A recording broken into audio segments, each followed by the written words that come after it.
तो कहानी की शुरुआत एक नौजवान लड़के से होती है जो साइकिल चला रहा होता है। उसका नाम नगान है और वो कहीं पहुंचने की जल्दी में है। आखिरकार वो एक वुमेन कॉलेज के सामने आकर रुकता है और बेसब्री से किसी का इंतजार करने लगता है। तभी एक लड़की होंग आकर उससे कहती है, हालन कुछ दिनों से कॉलेज नहीं आ रही है। इतना सुनते ही नगान अपने शब्दों में ही अपनी कहानी सुनाने लगता है। नगान कहता है, मेरा जीवन बहुत ही नॉर्मल है। बचपन से ही माँ बाबा और दादी के प्यार और दुलार में बड़ा हुआ हूँ, लेकिन इनके अलावा सबसे पहले जिसे मुझे प्यार हुआ था वो थी हालन। वो मेरी सबसे पहली लड़की दोस्त थी और वही मेरा सब कुछ है। अब कहानी नगान के अतीत में चला जाता है। 6-7 साल का नगान वियतनाम के डोडो नाम के एक छोटे से गांव में रहता था, जिसे वहाँ के बाजार के नाम से जाना जाता था। हमेशा की तरह वो क्लास में अपने सबसे अच्छे दोस्त के साथ बैठा था, लेकिन उसी दिन उसकी सीट पर एक नई लड़की आकर बैठी जिसका नाम था हालन। हालन बहुत ही सुंदर लड़की है और पहली नजर में नगान को वो पसंद आ गई थी। तभी अचानक पूरी क्लास में एक अजीब सी बदबू फैलने लगी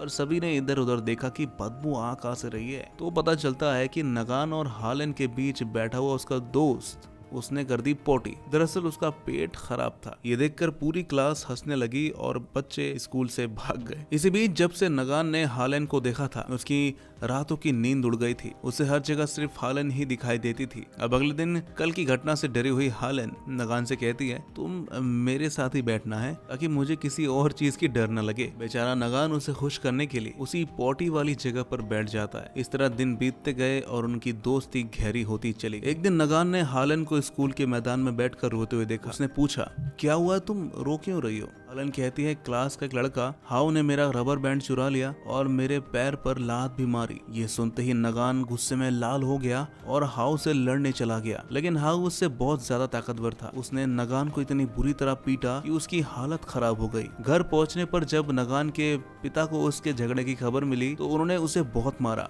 वो एक साधारण इंसान थे और झगड़ों से दूर रहना पसंद करते थे। उसकी पिटाई देखकर नगान की माँ भी कुछ नहीं कर पाई, क्योंकि वो भी पिता से डरती थी। तभी उसकी दादी वहाँ पर आ गई और उन्होंने प्यार से उसे बचा लिया। नगान ने अपनी दादी को सारी बातें बताई। नगान कहता है, दादी हाउ उसे परेशान कर रहा था। दादी कहती है, अच्छा वो लड़की, वो तो बड़ी प्यारी बच्ची है और उसकी आंखें तो बहुत सुंदर है, बिल्कुल सपनों जैसी खूबसूरत है वो। इसी के बाद से हालन का नाम पड़ गया ड्रीमी आईज, जो इस मूवी का नाम भी है। समय बीतता गया और नगान और हालन की दोस्ती गहरी होती चली गई। नगान हालन को कभी अकेला नहीं छोड़ता था। वो चाहता था कि कोई उसे तंग ना करे। वो साथ में गाँव में घूमते, हंसते और बातें करते। हालन को बाजार की कई चीजें पसंद आती थी और जब भी वो कुछ चाहती तो नगान उससे वादा करता कि जब उसके पास पैसे होंगे तो वो जरूर उसे खरीद कर देगा। एक दिन रात में नगान अपनी दादी के साथ मीठा आलू खा रहा था। तभी उसने दादी से कहा, दादी मैं बड़ा होकर हालन से शादी करना चाहता हूँ। दादी बस हंसती रही और उसे प्यार से गले लगा लिया। समय के साथ नगान और हालन बड़े हो गए और अब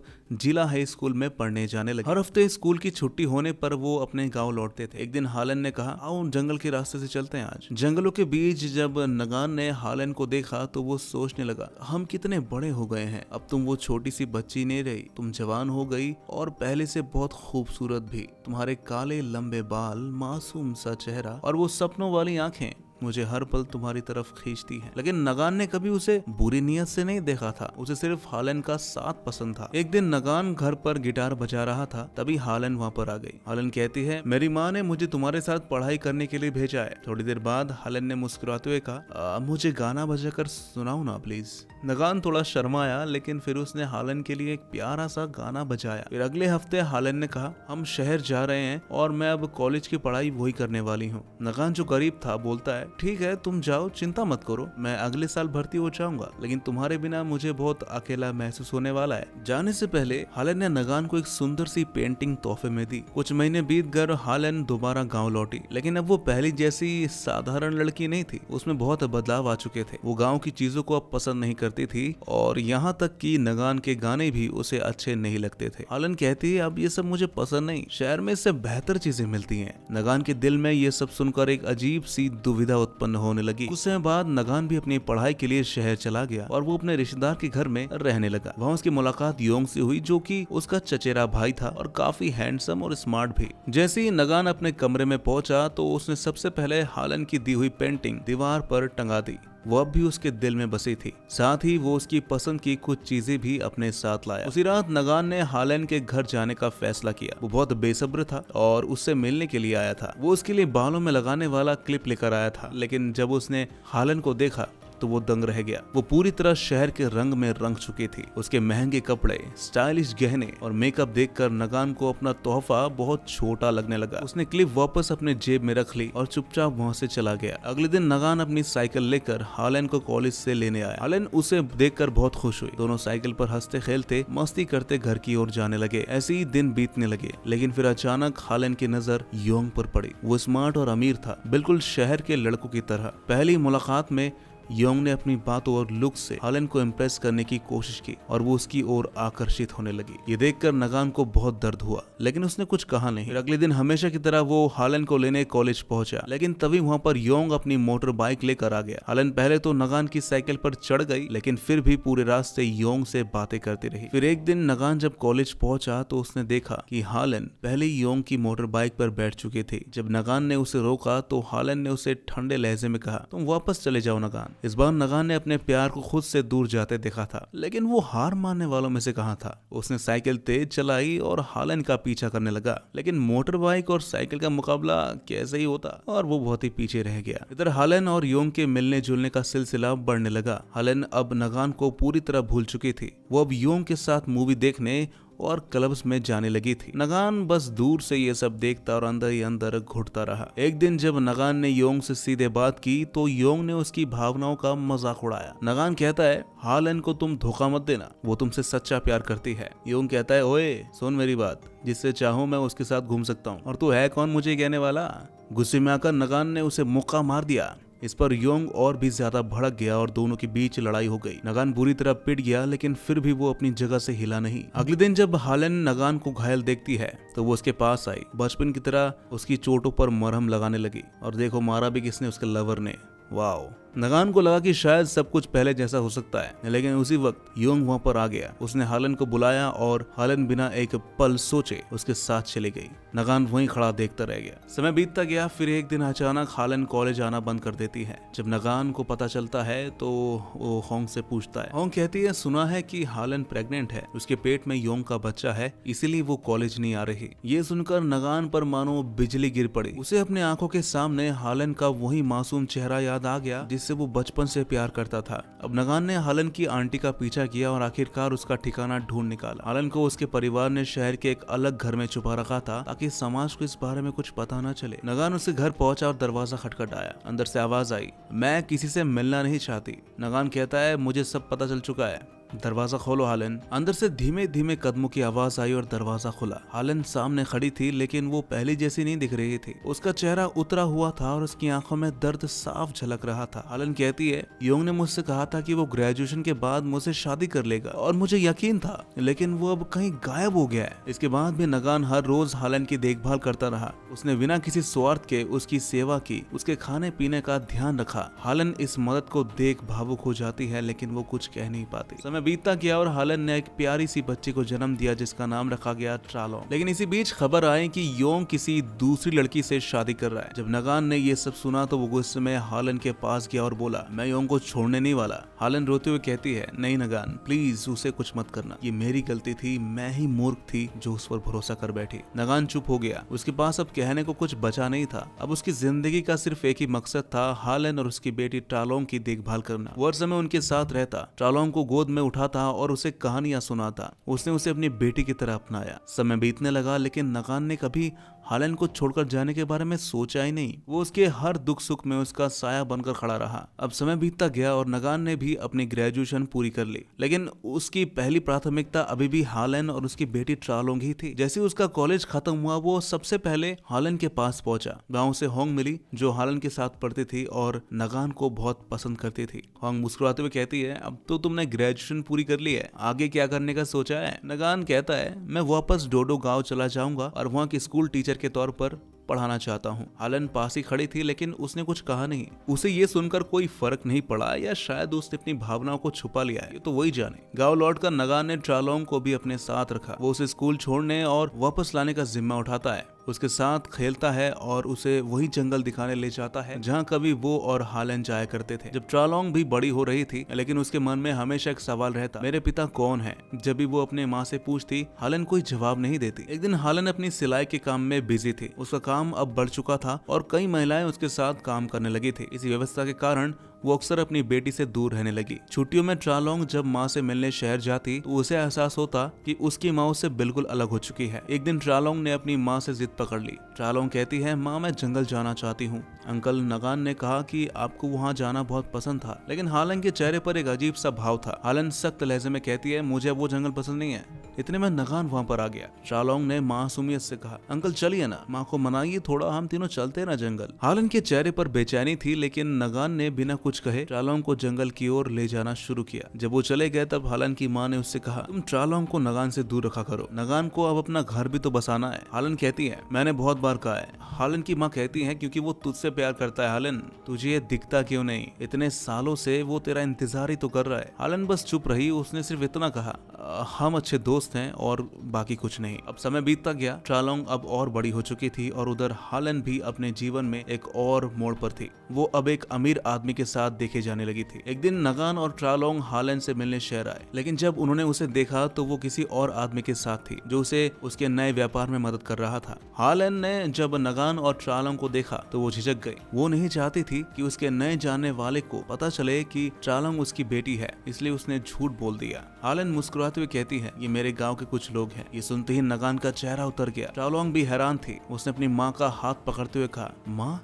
लेकिन हालोंग ने झटके से उसका हाथ छुड़ा लिया। ये देखकर उसका नया बॉयफ्रेंड सब समझ गया और गुस्से में वहाँ से चला गया। उसी रात बारिश हो रही थी। ट्रालोंग की आंखों में आंसू थे और वो रोते हुए नगान के पास आई और बोली, माँ ने मुझे सबके सामने ठुकरा दिया अंकल, क्या मैं इतनी बुरी हूँ? नगान उसे गले लगाकर बोलता है, नहीं बेटा, तुम बहुत प्यारी हो। इसी रात नगान हालन से मिलने गया, लेकिन जब उसने देखा तो हालन बालकनी में अकेली खड़ी होकर रो रही थी। हालन कहती है, मैं बहुत ही बुरी माँ हूँ। नगान कहता है, नहीं हालन, ऐसा मत कहो, बस मेरे साथ डोडो गाँव चलो, हम वहाँ एक परिवार की तरह रहेंगे और मैं तुम्हारा बहुत ख्याल रखूंगा। लेकिन हालन उससे दूर हट गई। हालन कहती है, जब भी मैं ट्रालोंग को देखती हूँ मुझे मेरी जिंदगी की सबसे एक बड़ी गलती याद आती है, और जब मैं तुम्हें देखती हूँ तो मुझे एहसास होता है कि मैंने कितनी कीमती चीज खो दी है। तुम शायद मुझे माफ कर भी दो, लेकिन मैं खुद को कभी माफ नहीं कर पाऊंगी। ये सुनकर नगान चुप रह गया। उसे एहसास हुआ कि वो एक बार फिर हालन को हार चुका था। अब ट्रालोंग जवान हो चुकी थी और उसे आगे की पढ़ाई के लिए शहर जाना था। नगान उसे बस स्टैंड तक छोड़ने आया। जाते जाते ट्रालोंग ने पूछा, अंकल आप अब भी अकेले क्यों हैं? नगान कहता है, शायद मुझे अब तक मेरे लायक कोई मिली नहीं है। शहर पहुंचकर ट्रालोंग समय समय पर नगान को खत भेजती रही। एक दिन हालन ने खुद अपने हाथों से एक शर्ट सिलवाई और अपनी माँ के जरिए नगान के लिए भेजी। लेकिन इसी दौरान नगान की तबीयत खराब होने लगी। एक दिन जब वो आराम कर रहा था तब होंग आई। वो हमेशा की तरह उसकी देखभाल कर रहे थे। होंग कहती है, तुम्हें पता है मैंने सिर्फ तुम्हारे लिए डोडो गाँव नहीं छोड़ा और मैं तुम्हारा 30 साल से इंतजार कर रही हूँ। नगान कहता है, मैंने कभी तुम्हें उस नजर से देखा ही नहीं। होंग आंसू कहती है, लेकिन मैंने तो तुम्हें हमेशा वैसे ही देखा है और तुमने मुझे कभी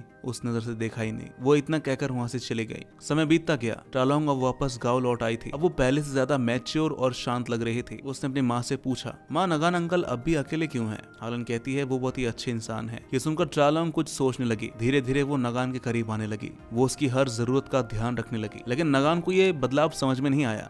उसके लिए तो ट्रालोंग हमेशा उसकी बेटी जैसी ही थी। नगान और ट्रालोंग पहाड़ के उसी ऊंचे स्थान पर पहुंचे जहां कभी नगान और हालन जाया करते थे। ये जगह बहुत ही पुरानी यादों से भरी हुई थी, लेकिन इस बार माहौल कुछ अलग था। ट्रालोंग ने गहरी सांस ली और नगान की ओर देखा। ट्रालोंग ने मुस्कुराते हुए कहा, अंकल मुझे वही गाना सुनाइए ना जो आप हमेशा माँ के लिए गुनगुनाते थे। नगान थोड़ा झिझका, लेकिन फिर उसने अपनी आंखें बंद की और धीरे धीरे वही पुराना गाना गाना शुरू किया। पहाड़ों की ठंडी हवा चल रही थी और सूरज ढलने को था। गाना सुनते सुनते ट्रालोंग भावुक हो गई। उसने धीरे धीरे अपने हाथ नगान की ओर बढ़ाए और उसे छू लिया। ट्रालोंग कहती है, अंकल क्या मैं माँ से ज्यादा सुंदर हूँ? नगान चौंक गया। उसने तुरंत अपनी आंखें खोल ली और ट्रालोंग को देखा, लेकिन जब ट्रालोंग ने झुककर उसे चूमने की कोशिश की तब उसे सारा सच समझ में आ गया। वो अचानक पीछे हट गया और बोला, नहीं ट्रालोंग, ये गलत है। लेकिन ट्रालोंग के चेहरे पर कोई झिझक नहीं थी। ट्रालोंग कहती है, लेकिन अंकल मैं आपसे प्यार करने लगी हूँ। वो तुरंत वहाँ से उठकर चला गया। ट्रालोंग पीछे से उसे आवाज देती रही, लेकिन वो बिना कुछ कहे बस जाता ही रहा। उसी रात नगान ने बहुत सोचा। उसे समझ में आ गया कि अगर उसने अभी कुछ नहीं किया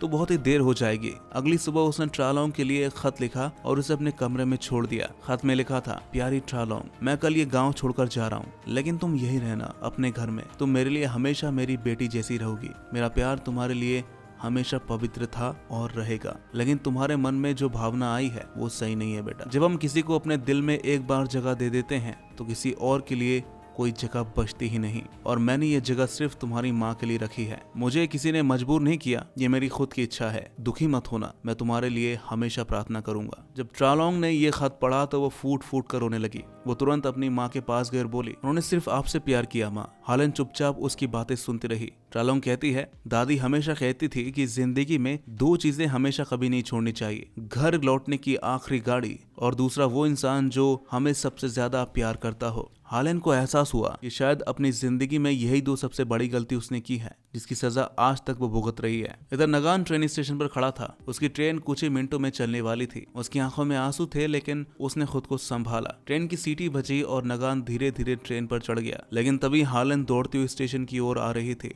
हालन पूरी ताकत से भाग रही थी। उसने अपनी सारी शक्ति लगा दी थी। वो उस आखिरी गाड़ी को पकड़ना चाहती थी। हालन चिल्लाते हुए बोलती है, नगान रुको, लेकिन नगान ने उसे सुना नहीं। ट्रेन धीरे धीरे आगे बढ़ने लगी। वो पूरी ताकत से दौड़ी, लेकिन वो उस गाड़ी तक नहीं पहुंच पाई। हालन ने अपनी पूरी जिंदगी में पहली बार महसूस किया कि उसने अपनी जीवन की सबसे बड़ी गलती कर दी है। वो हमेशा नगान को हल्के में लेती रही, लेकिन जब तक उसे ये एहसास हुआ तब तक बहुत देर हो चुकी थी। ट्रेन आगे बढ़ गई और स्टेशन पर अकेली खड़ी हालन फूट फूट कर रोने लगी।